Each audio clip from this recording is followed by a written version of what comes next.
सभी जवान भाई बहनों को प्रभु यीशु मसीह के सामर्थ्य नाम में जय मसीह की। मैं परमेश्वर पिता का धन्यवाद करता हूं कि प्रभु ने एक दिन और दिया कि जवानों के बीच में परमेश्वर का संदेश को पहुंचाया जाए। तो उस बात के लिए मैं खुदा का धन्यवाद करता हूं और साथ में मैं उम्मीद करता हूं कि परमेश्वर हम सबके साथ सदैव भला है और वो अपनी भलाइयों से हमें हमेशा तृप्त करता जाए, ऐसा उम्मीद करते हैं।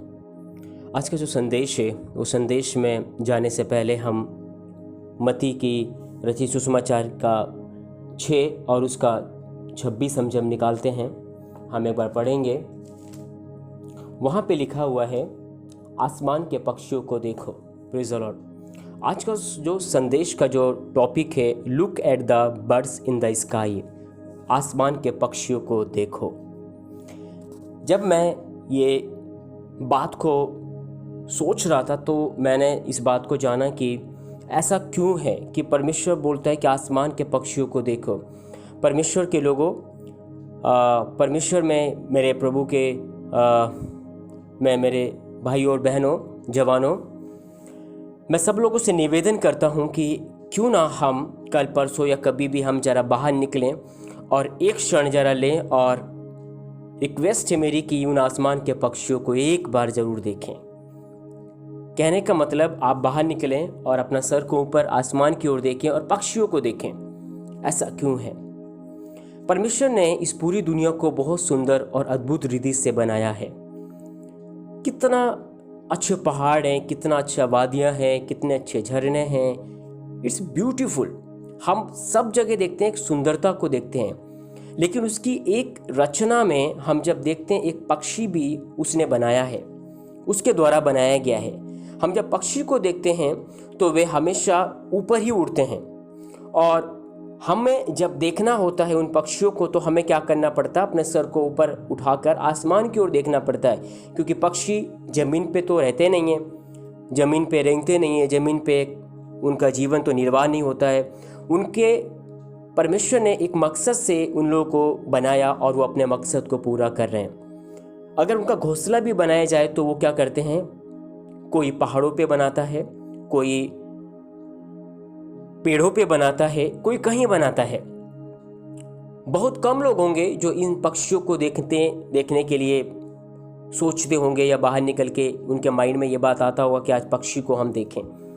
लेकिन आज का संदेश हमें ये कह रहा है कि एक बार, जिस तरीके से मैंने बोला, आप एक बार जरूर आप अपने घर से बाहर निकले, अब कहीं भी जाते समय एक क्षण रुक कर आप आसमान के पक्षियों को देखें। अपने सर को उठाएं और उन आसमान की ओर देखें और देखें कि वो पक्षियाँ कैसे उड़ रहे हैं। प्रश्न ये है कि जिस तरीके से हम सब लोगों के अंदर एक कन्फ्यूज़न आ रहा होगा कि हम पक्षियों को क्यों देखें।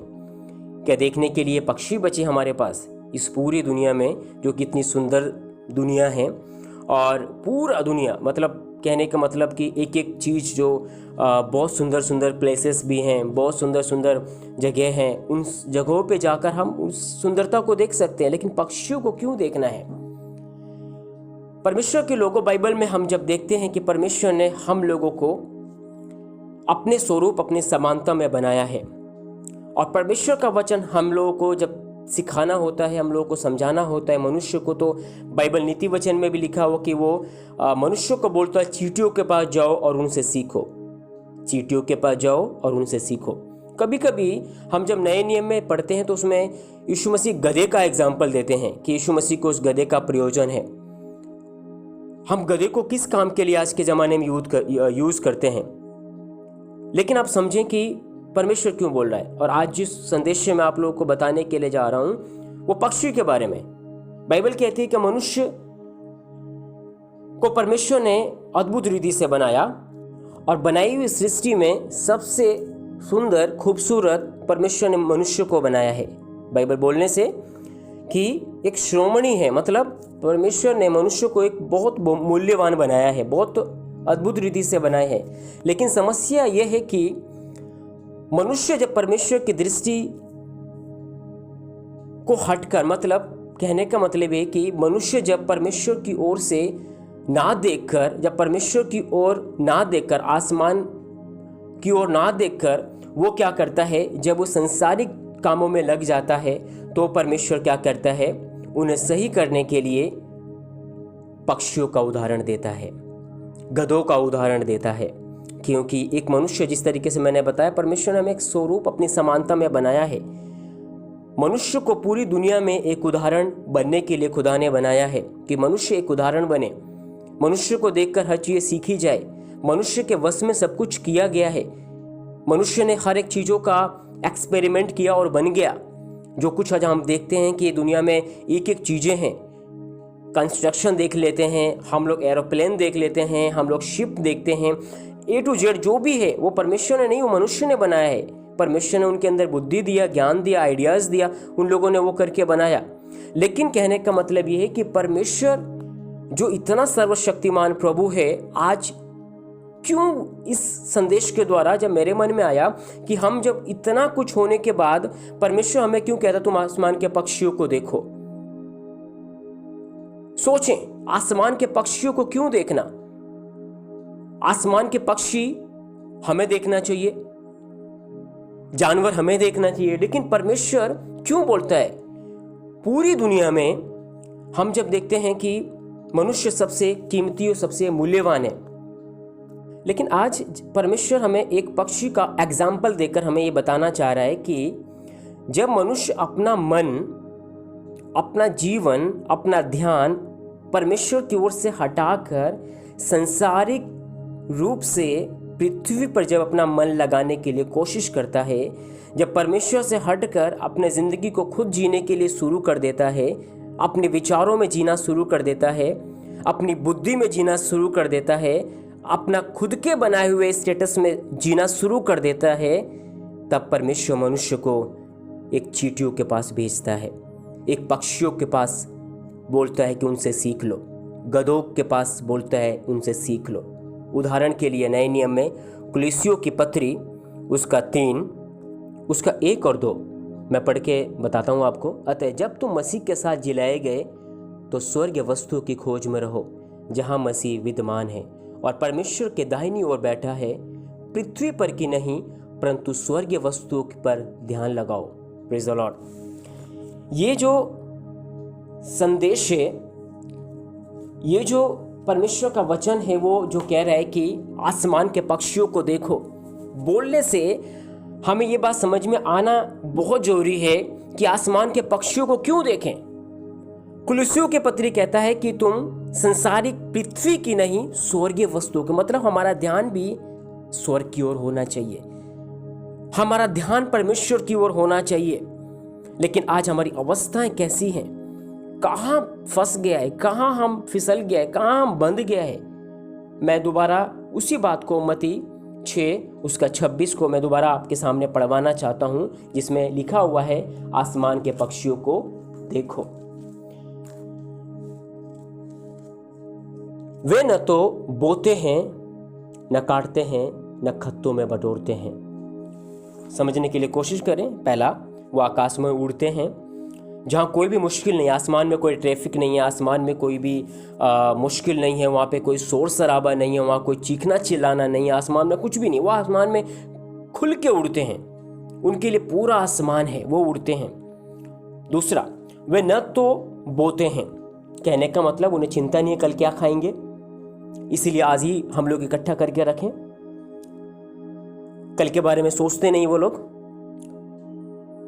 और वो बोते भी नहीं है कि चलो एक सीजन अभी गर्मी में है तो गर्मी में ये सीजन के अकॉर्डिंग ये वेजिटेबल बो दिया जाए, ये चावल बो दिया जाए, आने वाले सर्दियों में हम लोग गेहूं बो देंगे। ऐसा एक मनुष्य तो किसान अपना प्लान बनाता है, या लॉकडाउन चल रहा है तो 4 महीने का सामान पहले ही हम लोग ला के रख दें, क्योंकि अभी आने वाला समय में क्या होगा हमें मालूम नहीं है। समझने के लिए कोशिश करें, वो बोते नहीं है और ना ही वो काटते हैं। हम बोकर हमें ये चिंता लगी रहती है कि काटना कब है, लेकिन उन्हें चिंता नहीं है कि वो काटना नहीं है, वो काटते भी नहीं है और न वे कभी कहीं इकट्ठा करके रखते हैं। मेरे पास 4 अकाउंट है, मैं 4 अकाउंट में अपने लिए अच्छा पैसा इकट्ठा करके रखा हुआ है। मेरे भविष्य के लिए, मैं अपने बच्चे के लिए, अपने पीढ़ियों के लिए मैंने एक अच्छा धन को इकट्ठा करके रखा हुआ है। हमारी जिंदगी और पक्षियों की जिंदगी ये है। मेरे परमेश्वर के लोगों, खास करके प्रभु में जवानों, मैं आप लोगों को एक बात को बोलना चाहता हूँ। बढ़ती हुई उम्र में अनेक सारी प्लान आपके जीवन में होगा, आपके अंदर होगा। जब आप अपने ज़िंदगी को चलाना शुरू करते समय याद रखें इस बात को, खास करके इन पक्षियों से सीखो। बाहर जाओ, आसमान की ओर अपनी नज़रों उठाओ और उन पक्षियों को देखो। ना बोते हैं, ना काटते हैं, ना इकट्ठे करते हैं, फिर भी जब हम आगे पढ़ते हैं, फिर भी तुम्हारा स्वर्गीय पिता उन्हें खिलाता है। आप मेरी बात समझने के लिए कोशिश करें। वहाँ पे लिखा हुआ है तुम्हारा, किसका? तुम्हारा स्वर्गीय पिता। कहने का मतलब एक पक्षियों को पेट भरने के लिए हमारा स्वर्गीय पिता, लिसन, आप मेरी बात समझने के लिए कोशिश करें। तुम्हारा स्वर्गीय पिता उन पक्षियों का पेट भरता है। मेरा और तुम्हारा स्वर्गीय पिता उन पक्षियों का पेट भरता है जो ना कभी बोते हैं, ना काटते हैं, ना इकट्ठे करते हैं। Praise the Lord. फिर भी परमेश्वर उन्हें तृप्त करता है। परमेश्वर की ओर देखते हैं, वो परमेश्वर को पुकारते हैं और परमेश्वर उन्हें तृप्त करता है। मैं दोबारा आप लोगों को याद दिला दूं, मैं दोबारा इस रिपीट करता हूं, पक्षी नहीं बोते, ना काटते, ना इकट्ठा करते हैं। उन्हें मालूम नहीं कल क्या होगा, कल का जिंदगी उनके लिए मालूम नहीं है, उनके बच्चों के बारे में उन्हें पता नहीं है। लेकिन आज इतना बुद्धिमान, समझदार, परमेश्वर के स्वरूप में, परमेश्वर के ज्ञान और बुद्धि में निपुण हुए हम मनुष्य जाति इस बात को हम भूल जाते हैं कि जब मत्ती 6:25 में जब हम पढ़ते हैं, 26 में जब हम पढ़ते हैं, उसमें एंडिंग में यही लिखा है कि फिर भी तुम्हारा स्वर्गीय पिता उनको खिलाता है, क्या तुम उनसे अधिक मूल्य नहीं रखते? अपने चिंता, अपने भविष्य के बारे में हम थोड़ी देर अपने साइड में रखें और मेरी बात समझने के लिए आप कोशिश करें कि हमारा स्वर्गीय पिता उन्हें खिलाता है। क्यों? उन्हें क्यों खिलाता है मालूम है? क्योंकि वे पक्षी वही काम करते हैं जो खुदा ने उन्हें करने के लिए बनाया है। वो अपनी जिम्मेदारियों को पूरी विधि से, प्रॉपर रूप से वो उस काम को निभाते हैं, क्योंकि परमेश्वर ने जिस मकसद से उन्हें चुना है, जिस मकसद से उन्हें बनाया है आसमान में उड़ने के लिए, और वही एक मकसद से वो आसमान में उड़ते हैं। और वो हमारा काम नहीं, तुम्हारा काम नहीं, संसार का काम नहीं, वो स्वर्ग का परमेश्वर की इच्छा को पूरी करते हैं। और बाइबल कहता है जो स्वर्ग पिता की इच्छाओं पे चलता है यहोवा उसे तृप्त करेगा। आपके पास काम नहीं होगा, आपके पास अच्छा एक एजुकेशन होने के बाद आपके पास जॉब नहीं होगा, अनेक सारी बातों में आप डिस्टर्ब होंगे, आपके लाइफ में बहुत कुछ होगा, लेकिन आप मेरी बात समझने के लिए कोशिश करें। यहाँ पे पक्षियों के पिता के बारे में नहीं बोला गया है, हमारा स्वर्गीय पिता के बारे में बोला गया है। हमारा स्वर्गीय पिता के बारे में बोला गया है और ये कहता है कि तुम्हारा स्वर्गीय पिता जब पक्षियों को खिला सकता है, उन पक्षियों को जो ना बोते, ना काटते, ना इकट्ठा करते हैं, हम पक्षियों से कहीं ज़्यादा मूल्य रखते हैं। और आज परमेश्वर हमसे कहता है जो पक्षियाँ जो ईश्वर की बात मानकर प्रॉपर अपना काम करते हैं, और आज मेरे परमेश्वर के लोगों, प्रभु की बात मानकर आप अपनी ज़िंदगी को चलाने के लिए कोशिश करें, मैं अपनी ज़िंदगी को चलाने के लिए कोशिश करें। मैं विश्वास के साथ कहता हूँ किसी भी बलि वस्तु की कमी हमारे ज़िंदगी में नहीं होगा। अकाल पड़ जाए देश में, चाहे कुछ भी हालात से गुजरना पड़े इस देश को, लेकिन प्रभु के लोग, परमेश्वर उनके लिए खुद एक उदय होगा, परमेश्वर खुद उनके लिए शांतिदायक बनकर परमेश्वर कार्य करेगा, उनके लिए परमेश्वर प्रबंध बनकर काम करेगा, लेकिन उसकी इच्छाओं पे चलना चाहिए। आगे बढ़ते हैं। पक्षियां उड़ते समय वो आसमान में जब हम देखते हैं, मैंने जिस प्रकार से बोला, ना तो बोते, ना काटते, ना इकट्ठा करते हैं, लेकिन खाना तो पृथ्वी पर से खाते हैं। मतलब मनुष्य काम करता है, मनुष्य इकट्ठा करता है, मनुष्य बोता है, सींचता है, उगाता है, पकाता है, सब कुछ मनुष्य करता है। पक्षियां कुछ नहीं करते। अभी बिलीव करेंगे, पक्षियां कुछ नहीं करते, लेकिन पक्षी पृथ्वी पर से खाएगा। हालेलुया। मनुष्य के द्वारा खाएगा। हालेलुया।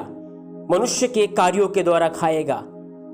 पक्षियों ने क्या किया है? कुछ नहीं किया। मनुष्य करता है, वो खाता है, क्योंकि वो परमेश्वर की इच्छा के अनुसार है। आज हमारे लिए परमेश्वर, आप परमेश्वर की इच्छा के अनुसार चलें, प्रभु की इच्छाओं के अनुसार बने, प्रभु की इच्छा के अनुसार अपने जीवन को बिताएं। प्रभु अनेक लोगों को आपके लिए खड़ा करेगा, आपका पेट भरने के लिए, आपकी जिंदगी को सफल बनाने के लिए। Praise the Lord. आगे बढ़ते हैं।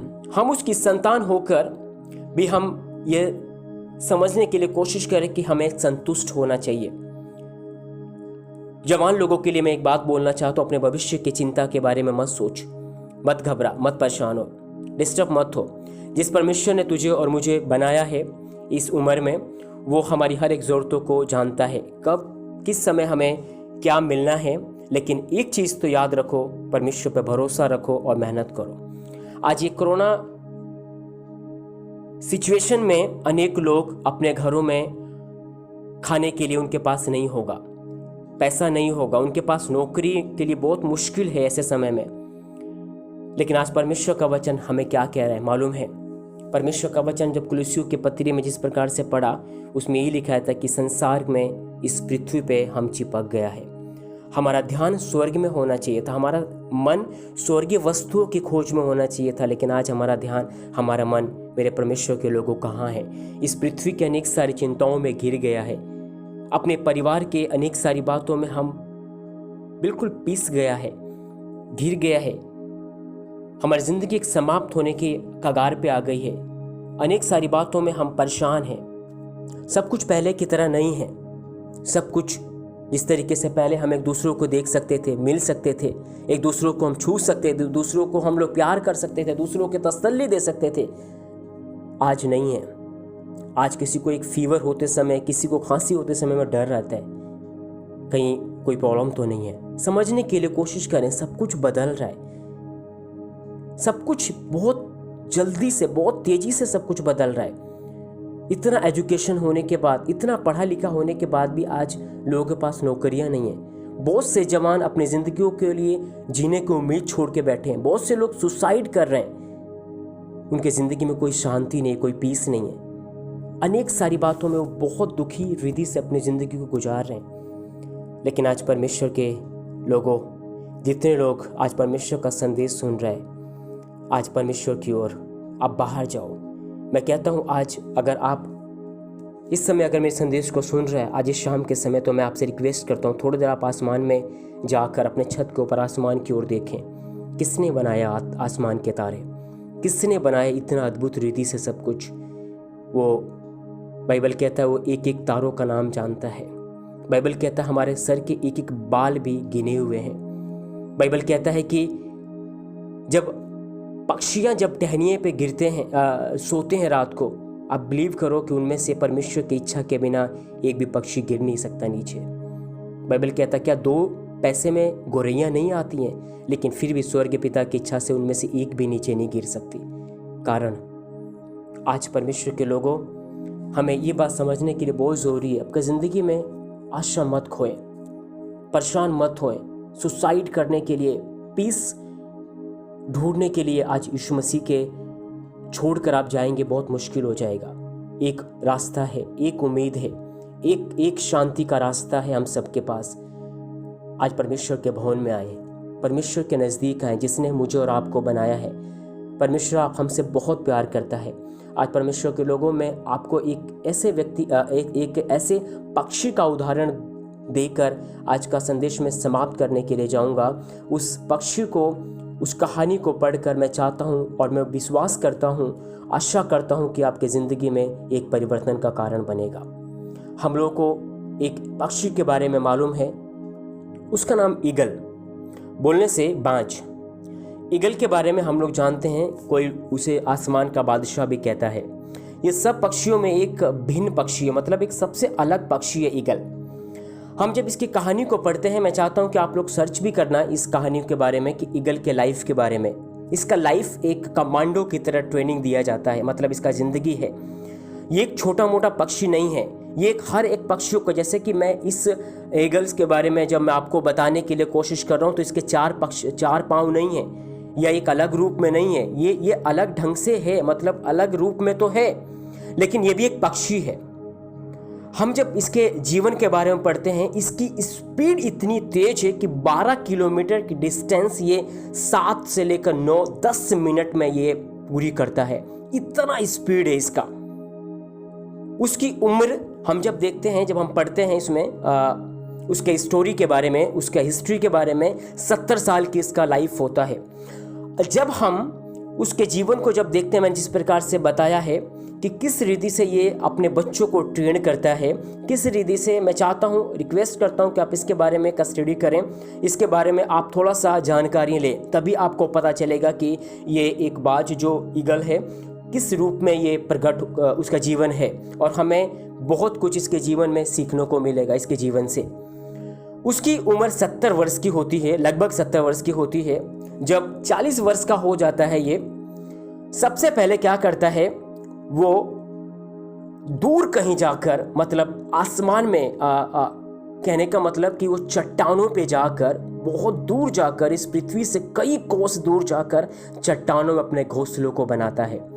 चट्टानों में अपने घोंसलों को बनाकर जब 40 वर्ष का ये हो जाता है, जब उसे बुजुर्ग जैसी एक अवस्था हो जाती है, जब इसके जीवन में कुछ इसके शरीर में कुछ चेंजेस आना शुरू हो जाता है, ये समझ जाता है और अपना एक अच्छा उड़ान भरकर ये क्या करता है, जाकर चट्टानों में घोंसला बनाता है और वहीं जाके कुछ महीने अपने जीवन को ही बिताता है। मैं बताता हूँ कि क्या उसके जीवन में होता है। सबसे पहले वो अपनी चोंच को, जो उसका चोंच होता है, 40 वर्ष के बाद उसकी चोंच ऑटोमेटिकली मुड़ जाती है, और क्या करता है, जिसके वजह से वो शिकार नहीं कर सकता, क्योंकि सबसे जो कीमती, जब सबसे जो ज़्यादा शिकार करने के लिए होता है, उसके चोंच होती है, और वो उसका चोंच ही मुड़ जाता है 40 वर्ष के बाद। और क्या करता है कि वो अपनी चोंच को पत्थरों पे मार के, मतलब पत्थरों पे मार के वो बिल्कुल जख्म से भर जाता है, मतलब वो पत्थरों पे अपनी चोंच को मार के लहूलुहान कर देता है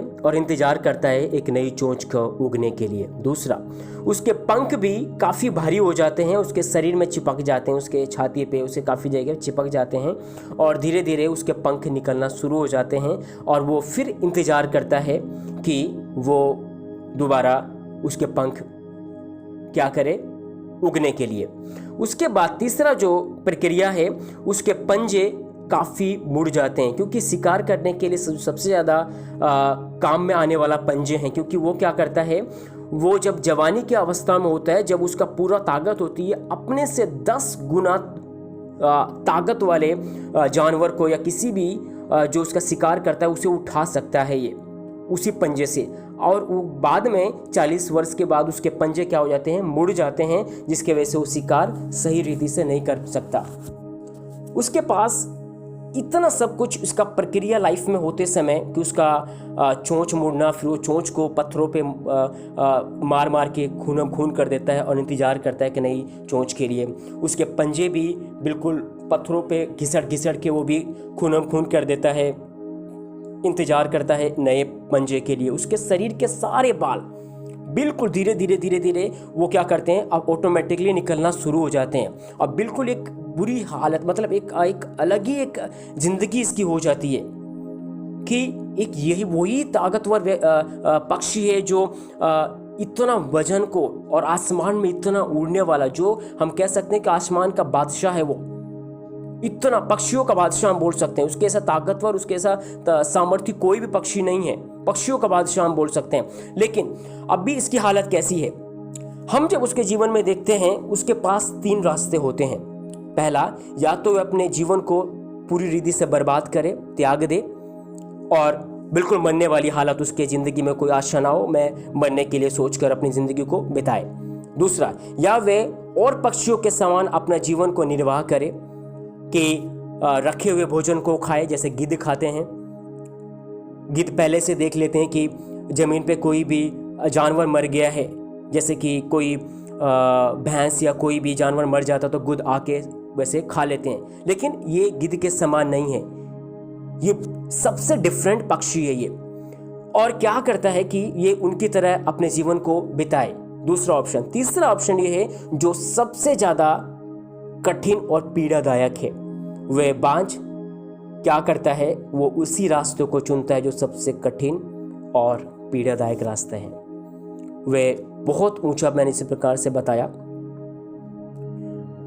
वो बहुत ऊंचे पर जाता है और अपने समय को इंतजार के साथ, एक पेशेंस के साथ, एक धीरज के साथ, बहुत मुश्किल और कठिन, जो मैं बोल रहा हूँ पेशेंस, हर एक सिचुएशन के लिए वो उसमें जाकर बिताता है। एक घोंसले में बहुत ऊंचाई पे जाकर, किसी पहाड़ पे ठहर कर वो अपने पंखों को दोबारा पुनर्जीवित होने के लिए इंतजार करता है। और वह वहाँ पर क्या करता है, सबसे पहले वह अपनी चोंच को जिस तरीके से मैंने बताया चट्टान पे मारकर तोड़ता है, लहूलुहान कर देता है। फिर उसके बाद वो इंतजार करता है उनका होने के लिए कि दोबारा वो उगे। जिस तरीके से मैंने बताया आप लोगों को, इसके बाद वो अपने पंजों को तोड़ता है, अपनी चोंच को तोड़ता है, लहूलुहान कर देता है और एक एक करके उसकी चोंच के लिए इंतजार करता है, फिर पंखों का इंतजार करता है, फिर पंजों का उगने का इंतजार करता है। आखिरी में जाकर जब ये उसके जीवन में होता है, एक एक चीज़ें, उसके पंजे, उसके पंखे, उसके चोंच, एक एक प्रक्रिया में आप विश्वास करेंगे ये कितना समय लगता होगा। सोच के देखें हम लोग कि कितना समय लगता होगा। क्या 10 दिन, क्या 20 दिन, क्या 30 दिन, क्या 40 दिन, 50 दिन? नहीं, 150 दिन लगते हैं। विश्वास कर सकते हैं, 150 दिन बोलने से 5 महीने के आसपास। 5 महीने एक पक्षी अपने जीवन को निर्वाह दोबारा पुनर्जीवित होने के लिए, पुनर्जन्म पाने के लिए ये इंतजार करता है। और उसका जो प्रक्रिया है, जिस तरीके से मैंने बताया, वो 3 रास्ता उसके सामने होते हैं। एक रास्ता कि अपने जीवन को त्याग दे, मरने वाली हालत पे आशा खो दे। दूसरा, और पक्षियों के समान अपने जीवन को बिताए। तीसरा एक रास्ता है इसके पास जो कठिन और बहुत पीड़ादायक, बहुत कठिन है, बहुत मुश्किल, बहुत दर्दनायक, दर्द देने वाला एक रास्ता है। वो यही है, अपने चोंच को तोड़ना, अपने पंजों को तोड़ना, अपने शरीर के बालों को निकालना। इस प्रक्रिया में 150 दिन। परमेश्वर के लोगों, समझ के देखें आज हमारे लिए कौन सा रास्ता है, कंफर्टेबल वाला कौन सा रास्ता हम लोगों ने सिलेक्ट करके रखा हुआ है जो हमारे लिए अच्छा है। 150 बोलने से 5 महीने के बाद कहीं जाकर उसका पुनर्जन्म होता है। उसमें फिर से वही जीने की इच्छा आ जाती है, फिर से उसके अंदर ताकत आ जाती है और इसके बाद जाकर वह 30 साल तक और जिंदा रहता है, 30 साल तक और अपनी ज़िंदगी को बिता सकता है। फिर उसी ताकत में, फिर उसी उड़ान में, फिर उसी शक्ति में, फिर उसी ऊंचाइयों में, फिर उसी गरिमा, उसी सम्मान में फिर से अपनी ज़िंदगी को वो बिताता है। क्या विश्वास करते हैं परमेश्वर के लोगों, आज जवानी की अवस्था में, 20 साल की उम्र में, 25 साल की उम्र में जीने की इच्छा नहीं है? मुश्किलें हैं, कठिनाइयां हैं, बहुत प्रॉब्लम है, चारों तरफ बहुत कुछ है आपके जीवन में, 30 साल की उम्र में है। क्या जिंदगी है सोच के। लेकिन हमारे लिए बाइबल कहता है परमेश्वर यीशु मसीह इसलिए आया कि तुम जीवन पाओ और बहुतायत का जीवन पाओ। Praise the Lord. आज 40 साल के बाद हम देखते हैं 40-45 में आते आते सब लोग कमज़ोर हो जाते हैं, कैल्शियम ख़त्म हो जाता है, घुटने टेढ़े हो जाते हैं, शरीर की एनर्जी ख़त्म हो जाती है, हम लोग चलना मुश्किल हो जाता है, बहुत जल्दी थक जाते हैं, अनेक सारी मुश्किलों को आके घेर लेते हैं। परमेश्वर के लोगों, आज इस संदेश को सुनते समय आप इस बात को याद रखो, प्रभु ने आपके लिए ऐसा नहीं बनाया है, परमेश्वर ने आपको नहीं चुना है, परमेश्वर ने आपको इस काम के लिए नहीं चुना है कि आप थक के बैठ जाओ, आप हार कर बैठ जाओ, आप मुश्किलों में आकर बैठ जाओ, आपको ज़िंदगी समाप्त होने की अवस्था में आकर आप हिम्मत हार के बैठ जाओ, आप सुसाइड करने के लिए अपने माइंड को सोच लो या अपने बुद्धि को इन सब बातों के लिए परिस्थितियां विपरीत हो। कोई भी आशा नहीं, कोई भी उम्मीद नहीं, लेकिन आपके लिए आज परमेश्वर का वचन कहता है आप घर के बाहर जाएं, उस आसमान के पक्षियों को देखो जो कुछ भी नहीं करते। मनुष्य के नज़र से देखा जाए तो कुछ भी नहीं करते हैं, लेकिन परमेश्वर की नज़र से देखा जाए तो परमेश्वर की आज्ञाओं को मानकर अपने जीवन को बिताते हैं। और आज परमेश्वर का वचन हम सबसे यही कहता है कि परमेश्वर की आज्ञाओं को माने तो परमेश्वर हमारी ज़िंदगी में वो हर एक को काम करेगा, वो जो हमारे लिए ताकत और बल का कारण होगा। आप समझने के लिए कोशिश करें, आप हमारी ज़िंदगी में जब कभी भी थोड़ा सा जंग लग जाए, जब कभी हम थक जाएं, जब कभी हम हताश हो जाएं, निराश हो जाएं, घिसना शुरू करें। जिस तरीके से उस ईगल जो पहाड़ों में जाकर अपनी चोंच को घिसता है एक नया जीवन के लिए, हम भी जब ठहर गए हैं थोड़ी देर आप रेस्ट करें, थोड़ी देर आप परमेश्वर से पूछें, थोड़े समय आप परमेश्वर के साथ बिताएं, फिर से शक्ति पाएं, फिर से ताकत पाएं, फिर से अभिषेक पाएं, फिर से अनॉइंट पाएं, फिर से खड़े हो जाएं और परमेश्वर के कार्यों के लिए अपने आप को इस्तेमाल करें। एक वाक्य को एक परमेश्वर के वचन को पढ़कर मैं आज का संदेश समाप्त करूंगा। यशायाह नबी की किताब, उसका 40 और उसका 30 और 31। यशायाह नबी उसका 40, उसका 30 और 31। तरुण तो थकते और श्रमित हो जाते हैं। मैं रिपीट कर रहा हूँ, तरुण तो थकते और श्रमित हो जाते हैं और जवान ठोकर खाकर गिरते हैं। परमेश्वर के लोगों, हर एक व्यक्ति जो भी हम लोग देखते हैं वो ठोकर खा सकता है, गिर सकता है, कितना मजबूत क्यों ना हो, कितना जवान क्यों ना हो, कितना उसका बॉडी बिल्डअप क्यों ना हो, कितना वो ताकतवर क्यों ना हो, कितना वो सामर्थ्य क्यों ना हो, गिर सकता है, ठोकर खा सकता है, गिरकर नष्ट हो सकता है। लेकिन जब 31 वाक्य पढ़ते हैं, परंतु जो यहोवा की बाट जोते हैं, प्रेज़ द लॉर्ड, इस बात को समझने के लिए कोशिश करें, परंतु जो यहोवा की बाट जोते हैं वे नया बल प्राप्त करते जाएंगे। प्रेज़ द लॉर्ड, वे नया बल प्राप्त करते जाएंगे। हालेलुया, वे उकाबों के समान उड़ेंगे। मैं उकाबों की बात कर रहा था अब तक, ईगल उकाब की बात कर रहा था, जो बांझ बोलते हैं। बाइबल में उकाब के बारे में मैं आप लोगों को बता रहा था, जिसका ज़िंदगी 40 साल के बाद एक प्रक्रिया में 150 दिन लगते हैं। उस 150 दिन में वो इंतजार करता है, वो अपने जीवन को इस रीति से बनाता है ताकि वो दोबारा पुनर्जीवित होकर वो खड़ा होकर चल सके। वे उकाबों के समान उड़ेंगे, वे दौड़ेंगे और शकित नहीं होंगे, वे चलेंगे और थकित ना होंगे। मैं उम्मीद करता हूं कि आज का संदेश हम सब के लिए एक आशीष का कारण होगा, और मैं रिक्वेस्ट करता हूं कि इस वचन को दोबारा आप पढ़ें और उसका जब इंग्लिश में पढ़ते हैं उसका एक अच्छा मीनिंग से उस बात को भी आप समझने के लिए कोशिश करें। क्यों ना अपनी आंखों को बंद करें और आज की प्रार्थना में और आज का जो संदेश हमारे जीवन में काम करे उस बात के लिए परमेश्वर से प्रार्थना करें। स्वर्ग और पृथ्वी को बनाने वाले परमेश्वर, एक बार फिर से हम अपने आप को आपके हाथों में देते हैं। खुदा, इस सुंदर वचन के लिए धन्यवाद करते हैं। पिता परमेश्वर, मैं प्रार्थना करता हूँ प्रभु, मैं कल जाकर थोड़ी देर प्रभु जी मैं आसमान की ओर देखकर उन पक्षियों को देखूँ प्रभु, जो कभी ना बोते, ना काटते, ना इकट्ठे करते हैं प्रभु, लेकिन फिर भी मेरा स्वर्ग पिता उन्हें खिलाता है। लेकिन आज जो मेरा स्वर्ग पिता है, मेरी ज़िंदगी, मेरा अवस्थाएं प्रभु, संसार की अनेक सारी बातों में, इस पृथ्वी पे अनेक सारी अवस्थाओं में इतना चिपक गया है प्रभु कि कुलुस्सियों के पत्री के अनुसार प्रभु कि हमें स्वर्गीय वस्तु की ओर ध्यान लगाना, हमें स्वर्ग की ओर ध्यान लगाने की जगह हम इस पृथ्वी पर चिपक गया है प्रभु। परमेश्वर, इस पृथ्वी पर से हमें परमेश्वर तू स्वर्ग की ओर हमारे मन को लेके चलने के लिए प्रार्थना करते हैं। हमारे ध्यान को प्रभु स्वर्ग की ओर लेके जाने के लिए प्रार्थना करते हैं, ताकि परमेश्वर आपका वचन में, आपकी आत्मा में हम दोबारा बल प्राप्त करें और आपका अभिषेक पाकर, आपका अनॉइंट पाकर प्रभु जी, चाहे आपकी उम्र, चाहे मेरी उम्र कितनी क्यों ना हो, चाहे कितनी भी थकावट, चाहे कितनी मुश्किल में, कितनी बीमारियों में, कितनी सारी बीमारियों के बीच में परमेश्वर आपको हील कर सकता है, परमेश्वर आपको चला सकता है, परमेश्वर आपके ज़िंदगी को बदल सकता है। और आज ये परमेश्वर आपके ज़िंदगी को, आपके परिवार को, आपके शरीर को मजबूत करके खड़ा करने के लिए जा रहा है। मैं प्रार्थना करता हूँ यीशु नासरी के सामर्थ्य नाम से इस प्रार्थना को मांगते हैं। दया सुने कबूल करे पिता, आमीन। अगर आपको ये संदेश अच्छा लगा है, आपके जीवन में इसके द्वारा परिवर्तन आया है, मैं उम्मीद करता हूँ कि ये संदेश आप आगे भी शेयर करें, ताकि इस संदेश के द्वारा और लोग भी बहुतायत की आशीष पाएं। धन्यवाद।